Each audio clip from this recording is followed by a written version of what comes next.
I'm Dan Ritter with the Cavalcanto team at Coldwell Banker Preferred, and it's time for this week's Tuesday Tip.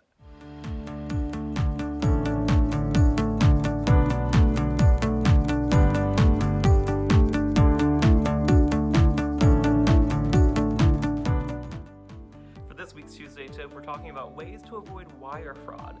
So there's lots of really wonderful and exciting things that go into buying or selling a home, but there's also some things you want to avoid. One of those things is wire fraud. So here's a few tips and tricks to avoid finding yourself in a situation where someone has taken advantage of your excitement in the home buying and selling process. So to avoid wire fraud, there's a few really easy things to do. One of them is to never wire money.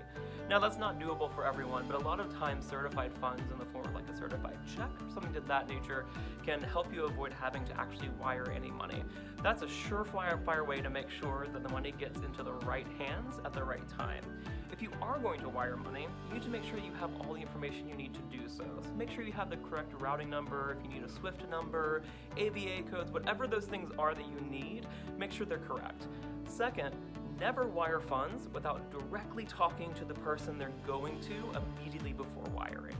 You need to actually hear the sound of their voice, know that the number you're talking to them on is the correct number, and even better, if you can be in person to do the wiring, that's really the top thing you can do, because then you know exactly who's getting that money. The other thing is, never give any of the information away, like bank account numbers, routing numbers, things like that, to anyone via text, email, anything like that. You must use a secure way to give that information out, and that's going to be either face-to-face or over the phone when you've confirmed that the person you're talking to is the right person. These are just simple steps to make sure that you don't get taken advantage of.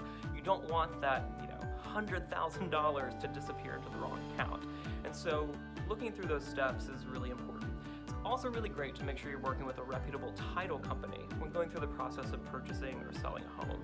I'm really lucky to work with Keystone Title here in Philadelphia because they're always on top of everything. They make sure to help our clients avoid the pitfalls of wire fraud as well. So making sure you're working with the right company can also have a big impact on your safety surrounding your funds. That's this week's Tuesday Tip. As always, I love connecting with you on social media, and of course you can reach me by phone and email. Remember, who you work with matters. Make it a great day.